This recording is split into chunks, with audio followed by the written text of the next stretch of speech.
Assalamualaikum semuanya. Hai, apa kabar? Kembali lagi di kelompok 7 yang beranggotakan Laifina Menanda, Aldi Amal Birofik, Laila Nurfauzia, dan saya Hairunisa Muhararan. Di sini kelompok 7 akan membawakan materi tentang kurikulum utama dengan dua perspektif dari Jepang. Baik, pada materi pertama yaitu latar belakang pendidikan di Jepang. Pada tahun 1871, negara Jepang memiliki pendidikan umum modern, yang dimana pada saat itu diberlakukan oleh pemerintahannya, yang memiliki tujuan untuk memodernisasikan negara Jepang. Namun, hal itu mendapat ketidaksepakatan antara partai politik yang dominan, karena mereka ingin reformasi dalam negeri, yang penting itu diberi waktu untuk dipertimbangkan, dan yang lainnya bersikeras untuk segera memberlakukan sistem pendidikan publik. Dan di Jepang juga ada kode dasar pendidikan atau dikenal juga Gasusei. Tetapi biaya pendidikan dasar di sana itu harus ditanggung oleh rakyat, dan sistem tersebut tuh terbukti tidak dapat dijalankan. Nah, ada juga pada tahun 1879, Gasusei ini diganti oleh peraturan baru, yaitu peraturan baru yang bernama Restorasi Meiji. Namun, dihadapkan pada tekanan eksternal dari kekuatan barat. Nah, kenapa dapat tekanan dari eksternal? Karena Jepang itu mengadopsi strategi industrialisasi, yang dimana untuk memastikan kemerdekaan, keamanan, dan kebebasan dari kemiskinan. Lalu, Jepang juga mengimpor teknologi canggih dari negara-negara barat. Jepang juga dengan cepat berupaya untuk membaratkan, memodernisasikan, dan melakukan industrialisasi. Jadi, Jepang itu memiliki dua tujuan dalam pendidikannya. Tujuan pertamanya yaitu memperdayakan bangsanya, dan memperdayakan bangsanya itu untuk memperkuat senjata bangsa. Yang selanjutnya yaitu latar belakang pemikiran pendidikan pasca perang. Dengan konstitusi Jepang yang baru, Undang-Undang Dasar mengatur pendidikan pasca perang. Nah, pendidikan pasca perangnya itu yaitu hukum dasar pendidikan, yang merupakan pernyataan kebijakan umum dan tujuan penting untuk membangun Jepang yang demokratis. Dalam pernyataannya, mereka menyampaikan, "Kami telah menunjukkan resolusi kami untuk berkontribusi pada perdamaian dunia dan kesejahteraan umat manusia dengan membangun negara dan demokrasi dan budayanya." Perwujudan cita-cita ini secara fundamental akan tergantung pada kekuatan pendidikan. Nah, kami akan menunjang tinggi martabat individu dan berusaha untuk membesarkan orang-orang yang mencintai kebenaran dan perdamaian. Sedangkan pendidikan yang bertujuan untuk menciptakan kebudayaan umum dan kaya akan individualis akan disebarluaskan. Seperti yang kita ketahui, keadaan Jepang pasca perang itu terlihat masih sama seperti pasca pemboman atom di Hiroshima dan Nagasaki. Bom atom yang terjadi pada 1945 ini tidak hanya merusak fisik, namun setengah abad kemudian Jepang masih memiliki gambaran yang jelas tentang pengeboman tersebut dari situasi politik dan sosialnya. Nah, dari situasi politik dan sosialnya inilah Jepang menganut gagasan yang dari AS, yaitu kurikulum inti. Nah, kurikulum inti ini dikembangkan pada tahun 1930-an di Amerika Serikat. Model kurikulum inti ini, anak-anak itu ditempatkan di pusat pendidikan dan memperoleh dukungan luar biasa dari para guru. Anak-anak harus belajar dengan cara yang abstrak dan tampaknya cenderung kehilangan pemahaman dasar tentang kenyataan. Sedangkan teknologi informasi pada umumnya sangat memotivasi, namun tidak memberikan cara bagi anak-anak untuk mengumpulkan informasi secara langsung, seperti melalui permainan manual, dan peluang mereka untuk memilikinya dibatasi oleh apa yang tersedia di media, dan nampak juga ada kecenderungan mereka kehilangan daya imajinasi, kontekstualisasi, dan mereka menjadi sangat fungsional dalam berpikir. Selanjutnya ialah latar belakang anak-anak dan sekolahnya. Seperti yang diketahui, latar belakang anak-anak dan sekolah ini sangatlah penting di tingkatan pendidikan Jepang. Karena dinilai sangat penting, karena kebanyakan orang Jepang diharapkan akan menyelesaikan pendidikan tinggi, dan nama alma mater itu sangat dihargai. Orang-orang tuh dapat berargumentasi bahwa sekolah telah menjadi lembaga paling fakta dan berbasis pengetahuan bahkan di tingkatan dasar. Ada banyak kebingungan juga tentang pendidikan dan sekolah yang mengarah ke krisis ini di Jepang. Karena yang kita ketahui, Jepang itu masih mempunyai trauma pada pasca pembobahan itu. Oleh karena itu, sekolah lagi bukan jadi organisasi pusat yang memonopoli ledakan pengetahuan. Namun, informasi masyarakatlah yang menjadi pembelajaran sepanjang hayat. Karena hal tersebut itu sudah mengikis posisi sekolah. Stabilitas pengetahuan hilang dalam perubahan sosial yang cepat, dan kami tidak dapat memperkirakan pengetahuan apa yang akan berharga di masa depannya. Fungsi sekolah dalam pembentukan identitas kebangsaan dan individu pada anak menjadi kabur di bawah struktur sosial yang berubah dan keanekaragaman budaya. Pendidikan hingga pembentukan individual telah menjadi bawahan nilai ujian dan sekolah, yang dimana hal ini tuh dikritik karena tidak menghasilkan hasil ujian yang diinginkan. Hal ini telah menciptakan banyak pandangan yang salah bertentangan tentang nilai-nilai pendidikan dan sekolah, serta proses pembelajaran yang berorientasi penyampaian kurikulum ini tidak lagi tersampaikan. Bismillahirrahmanirrahim. Halo semuanya, di sini saya Laila Nur Fauziah, NIM 1908203 akan menjelaskan materi mengenai pendidikan dan masyarakat Jepang modern. Nah, laju pertumbuhan ekonomi yang tinggi di Jepang pasca perang itu telah menciptakan mekanisme ekonomi, produksi, distribusi, dan konsumsi melalui proses industrialisasi dan modernisasi, serta perkembangan ilmu pengetahuan dan teknologi. Nah, pertumbuhan ekonomi yang pesat telah menimbulkan permasalahan yang serius dalam kehidupan anak-anak. Hal-hal yang menjadi permasalahan tersebut antara lain masalah lingkungan, masalah sumber daya dan energi, penurunan moral masyarakat, penurunan dalam keluarga dan kehidupan komunitas, peningkatan jenis kejahatan baru, dan luapan budaya yang vulgar. Nah, kemerosotan tersebut mengancam kesehatan mental dan juga fisik anak-anak di Jepang. Penurunan kekuatan pendukung persatuan sosial telah menyebabkan intimidasi di sekolah dan gejala dalam tanda kutip kesedihan lainnya dalam pendidikan, seperti kekerasan yang terjadi pada anak-anak. Hal tersebut dikemukakan oleh Sugimane tahun 1996.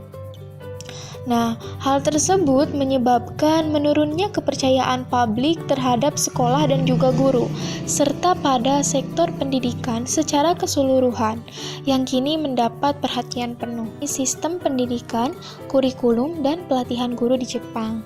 Yang pertama, situasi saat ini dalam pendidikan Jepang. Nah, di Jepang ada beberapa perubahan dalam pendidikan sejak tahun 1989. Perubahan tersebut antara lain yang pertama, revisi program studi untuk sekolah atau kurikulum sekolah, dan program studi untuk taman kanak-kanak atau pedoman pendidikan taman kanak-kanak 1989. Yang kedua, revisi silabus Care of Children at Day Nursery tahun 1990, revisi formulir evaluasi atau catatan pendaftaran dan catatan bimbingan anak 1992. Yang ketiga, revisi UU Sertifikasi Tenaga Kependidikan tahun 1989. Revisi Kurikulum Pelatihan Perawat Nursery tahun 1991. Dan yang keempat, Revisi Persyaratan Resmi Pendiri Universitas dan Kolse tahun 1991. Nah, tujuan dari revisi ini adalah untuk menyesuaikan dengan perubahan dalam masyarakat, kemajuan, ilmu pengetahuan dan teknologi, kemakmuran materi, dan perubahan menuju masyarakat yang berorientasi informasi, meningkatkan internasionalisme, diversifikasi sistem nilai, jumlah yang lebih kecil dari anak-anak, peningkatan harapan hidup, dan perubahan dinamika keluarga. Nah, adapun perubahan dalam pendidikan dimaksudkan untuk mempersiapkan siswa untuk masyarakat yang mereka harapkan di masa depan. Meskipun perubahan di Jepang disebut reformasi, perubahan tersebut lebih merupakan rangkaian kumulatif dari sedikit penyesuaian, sehingga istilahnya adalah revisi, yang berbeda dari perubahan besar reformasi di Inggris dalam Undang-Undang Reformasi Pendidikan tahun 1988. Pendidikan saat ini di Jepang. Latar belakang. Sistem pendidikan formal modern di Jepang diresmikan pada tahun 1872 pada tahun kelima era Meiji. Nah, prinsip dasar pendidikan formal di Jepang diatur dalam Konstitusi Jepang 1946, Hukum Pendidikan Dasar 1947, dan Hukum Pendidikan Sekolah 1947. Konstitusi menetapkan kebijakan pendidikan nasional dasar yang berbunyi, semua orang berhak untuk mendapatkan pendidikan yang sama sesuai dengan kemampuannya. Sebagaimana diatur oleh undang-undang, rakyat diwajibkan agar semua anak laki-laki dan perempuan di bawah perlindungan mereka menerima pendidikan sebagaimana diatur oleh hukum. Hal tersebut berbunyi pada pasal 26. Nah, untuk yang pertama mengenai sistem pendidikan sekolah. Nah, Undang-Undang Dasar Pendidikan sesuai dengan semangat konstitusi mendefinisikan tujuan dan aturan pendidikan secara rinci, seperti persamaan akses, wajib belajar 9 tahun, dan pendidikan bersama. Ketentuan yang lebih spesifik terkait sistem sekolah, administrasi pendidikan, dukungan keuangan, dan hal-hal lain diatur dalam berbagai peraturan perundang-undangan, termasuk UU Pendidikan Sekolah. Ini membentuk sistem formal 6334 pada prinsip kesempatan pendidikan yang sama. Sistem 6334 adalah sebagai berikut. Yang pertama, 6 tahun untuk sekolah dasar, 3 tahun untuk sekolah menengah pertama, 3 tahun untuk sekolah menengah atas, dan 4 tahun untuk universitas. Nah, semua anak mulai usia 6 tahun diwajibkan untuk bersekolah di sekolah dasar, yang dimaksudkan untuk memberikan pendidikan umum yang sesuai dengan perkembangan mental dan fisik bagi anak-anak berusia antara 6 hingga 12 tahun. Hal tersebut terdapat di UU Pendidikan Sekolah. Masa 3 tahun berikutnya di sekolah menengah pertama juga wajib sampai usia 15 tahun dengan total 9 tahun pendidikan wajib. Pada prinsipnya harus lulus ujian masuk untuk masuk sekolah menengah atas dan ujian lanjutan untuk masuk perguruan tinggi atau universitas. Nah, untuk yang selanjutnya yaitu pendidikan prasekolah. Taman kanak-kanak menerima anak-anak berusia 3, 4, atau 5 tahun untuk periode 3, 2, atau 1 tahun masing-masing, dan mereka dimaksudkan untuk menawarkan pendidikan prasekolah non-wajib, menyediakan lingkungan yang sesuai untuk perkembangan fisik dan mental. Hal tersebut terdapat dalam UU Pendidikan Sekolah. Untuk materi yang selanjutnya yaitu mengenai kurikulum utama. Standar kurikulum di sekolah dan taman kanak-kanak.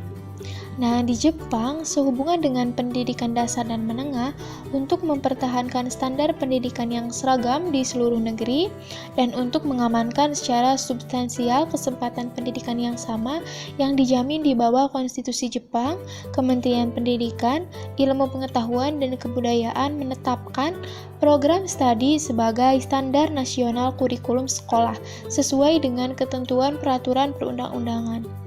ini memberikan standar nasional untuk tujuan dan isi pengajaran setiap mata pelajaran sekolah, dan setiap sekolah bersiap untuk mengimplementasikan rincian konkret dari kurikulumnya sesuai dengan standar tersebut.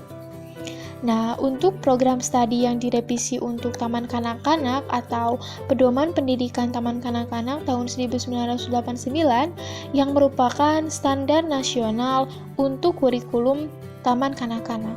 Ini mulai berlaku penuh di Taman Kanak-Kanak pada bulan April tahun 1990.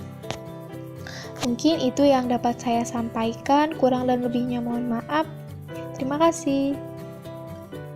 Baik, selanjutnya saya akan menjelaskan mengenai standar kurikulum sekolah utama di Jepang.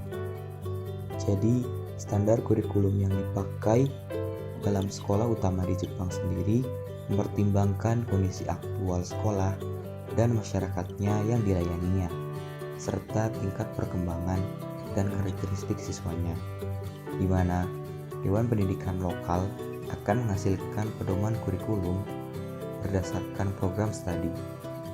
Dalam kurikulum sekolah dasar saat ini, pendidikan moral dan kegiatan khusus tercakup di dalam kurikulum, di mana subjeknya meliputi yang pertama ada bahasa Jepang, yang kedua studi sosial, di mana untuk studi sosial ini khusus untuk kelas 3 sampai kelas 6. Yang ketiga ada aritmatika, yang keempat ada sains, untuk sains sendiri khusus kelas 3 dan sampai kelas 6. Kemudian ada studi lapangan hidup, musik, seni dan kerajinan tangan, mengurus rumah, dan pendidikan jasmani. Kemudian ada pula kegiatan khususnya yang meliputi kegiatan kelas, OSIS, kegiatan klub, dan acara-acara sekolah, di mana satuan dasar waktu yang dipakai adalah jam sekolah yang terdiri dari 45 menit. Selanjutnya adalah standar kurikulum yang direvisi di sekolah. Jadi, dalam standar kurikulum yang dipakai di sekolah di Jepang, ada program studi yang direvisi, di mana program ini memiliki tujuan untuk menyesuaikan pendidikan untuk menumbuhkan kualitas yang diantisipasi akan dibutuhkan orang yang menghadapi tuntutan masyarakat di masa depan, dengan tujuan untuk menumbuhkan dasar pembelajaran seumur hidup dengan pertimbangan perubahan yang diantisipasi masyarakat untuk menghadapi perubahan sosial yang akan terjadi pada masa yang akan datang. Pada program studi di revisi ini, kesadaran siswa sangat penting dengan tujuan dasar untuk membina kemampuan siswa dalam menghadapi perubahan sosial secara mandiri. Program studi yang direvisi ini disusun sejalan dengan prinsip-prinsip yang direkomendasikan oleh Dewan Kurikulum, dan ada beberapa pedoman yang mendasari adanya program studi yang direvisi ini. Yang pertama, untuk mendorong perkembangan kaum muda dengan kekayaan hati atau kesejahteraan spiritual dan kekuatan pikiran. Yang kedua, untuk lebih mementingkan pemeliharaan kapasitas anak-anak untuk menghadapi perubahan-perubahan yang positif dalam masyarakat. Yang ketiga, untuk lebih menekankan pada pengetahuan dan keterampilan penting yang dibutuhkan setiap warga negara, dan untuk meningkatkan program pendidikan yang memungkinkan setiap anak untuk mengembangkan individualitasnya sepenuhnya. Dan yang keempat adalah untuk memberi nilai lebih pada pengembangan anak-anak, meliputi sikap menghormati budaya dan tradisi Jepang, serta meningkatkan pemahaman tentang budaya dan sejarah negara lain.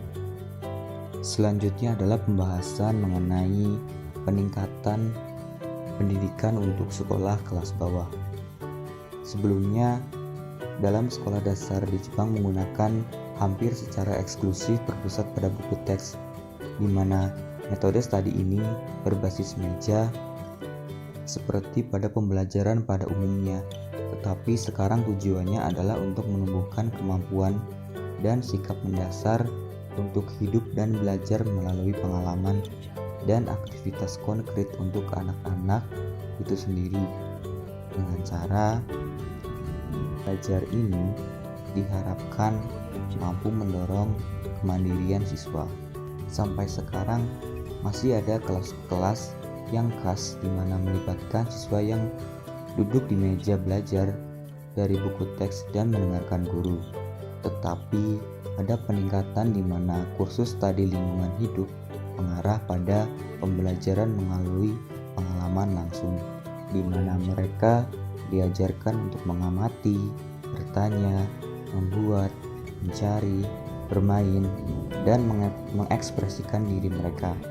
Belajar melalui bermain atau belajar sambil melakukan diadopsi dan digaya belajar barukan melibatkan pengalaman luar ruangan, di mana pembelajaran ini dilakukan dalam komunitas dan dilakukan di dalam ruang kelas tapi tanpa meja, sehingga mereka bebas mengekspresikan diri mereka masing-masing. Selanjutnya adalah pengetahuan dan keterampilan penting dan individualitas anak-anak.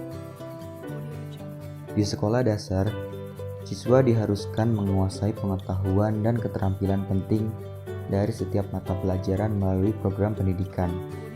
Di Inggris, mata pelajaran inti dan dasar ditetapkan dalam kurikulum nasional, tetapi di Jepang, pengetahuan penting dan keterampilan dasar ditentukan untuk setiap mata pelajaran. Dalam kasus bahasa Jepang, pengetahuan penting meliputi suara, pengucapan, huruf, dan tata bahasa, serta keterampilan penting termasuk dalam pemahaman dan ekspresi. Standar ini menetapkan beberapa materi dasar yang harus dipelajari oleh semua anak dalam sekolah dasar. Mereka juga menentukan alokasi waktu untuk belajar, misalnya jam untuk komposisi dan pembelajaran lainnya. Di Inggris, ada 4 tahap kunci antara usia 5 tahun dan 16 tahun, dan target pencapaian ditetapkan untuk masing-masing dari 4 tahap tersebut. Tetapi di Jepang, ada tujuan untuk setiap kelas di setiap mata pelajaran. Individualitas setiap anak dipupuk dan setiap mata pelajaran. Meskipun ada banyak metode pengajaran, hal ini dianggap paling penting untuk menyesuaikan pengajaran kepada anak-anak. Kemudian ada hal lain yang sangat penting menyangkut pengetahuan dan keterampilan dari anak-anak, di mana untuk menghadapi masyarakat yang berorientasi pada informasi, anak-anak sekolah dasar di Jepang harus dididik dalam penggunaan komputer, di mana pembelajaran ini sangatlah penting untuk anak-anak sekolah dasar dalam menyongsong perubahan zaman yang semakin maju. Apalagi di Jepang, perkembangan teknologi sangatlah pesat. Dari ketiga hal yang sangat penting tersebut, antara pengetahuan, keterampilan, dan individualitas anak, guru harus bisa membangun hubungan kepercayaan dengan siswanya dan menciptakan lingkungan pendidikan yang lebih baik dengan cara mereka harus bisa bekerja sama dengan siswanya. Bahasan terakhir yang akan saya sampaikan adalah mengenai input dan output pendidikan Jepang. Input dan output ini berkaitan erat dengan evaluasi kinerja suatu sistem pendidikan yang dilaksanakan, di mana input atau masukan sendiri ditentukan oleh program studi yang menjelaskan mengenai konsep pendidikan atau konten pendidikan, itu masukan-masukan yang dibutuhkan oleh guru. Dan yang kedua adalah output. Output sendiri terdapat dalam hal pencapaian dan perkembangan pembelajaran, di mana dalam output ini dinilai menurut sistem evaluasi yang sudah ditetapkan, yang kemudian penilaian tersebut dimasukkan ke dalam catatan panduan. Rekor ini kemudian akan menjadi evaluasi anak yang dapat digunakan untuk menilai kinerja dan memberikan umpan balik untuk menilai kinerja berikutnya. untuk yang selanjutnya yaitu ada formulir evaluasi terbagi menjadi 2 macam.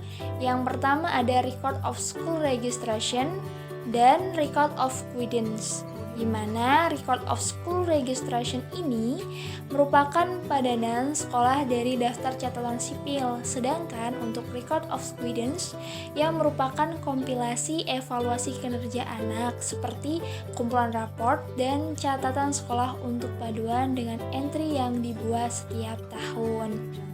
Adapun sistem evaluasi yang baru menekankan 3 poin, di mana yang pertama itu ada agar berguna, yang artinya proses belajar mengajar bergantung pada pandangan baru tentang kemampuan belajar. Dan yang ketiga ada mengevaluasi potensi setiap anak dengan sebaik-baiknya. Ketiga ada memilih isi catatan anak dengan hati-hati dan untuk mempersingkat periode penyimpanan catatan paduan, yang tentu saja memiliki jangka waktu penyimpanan catatan sekolah, yaitu tetap tidak berubah selama 20 tahun.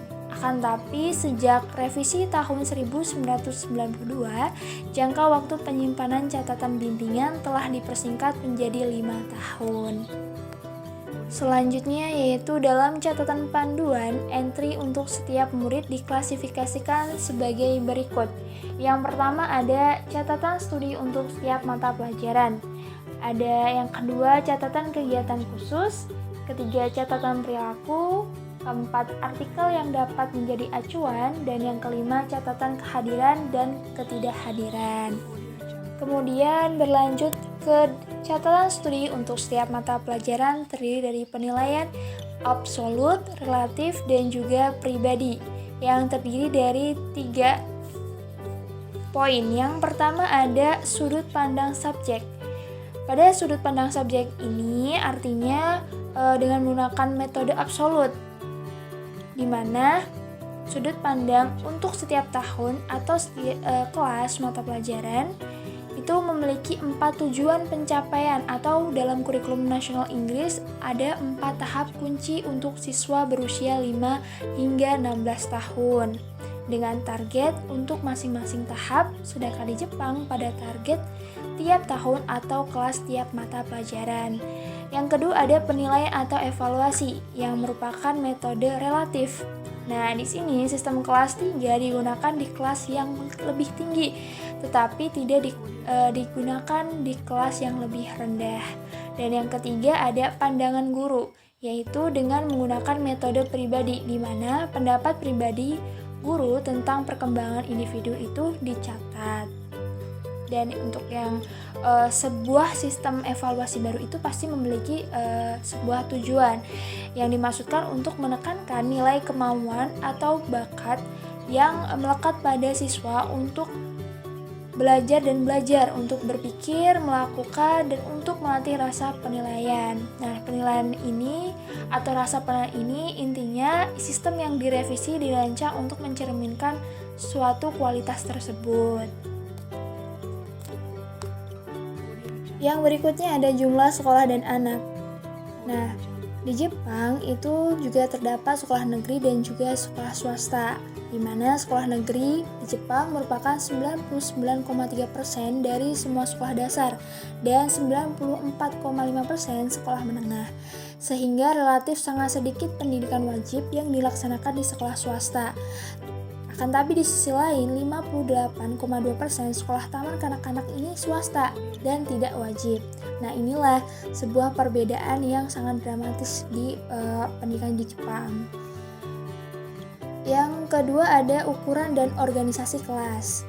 Pemerintah nasional telah menetapkan standar untuk ukuran dan organisasi kelas, di mana standar pembentukan taman kanak-kanak menetapkan ukuran kelas maksimum pada 40 anak.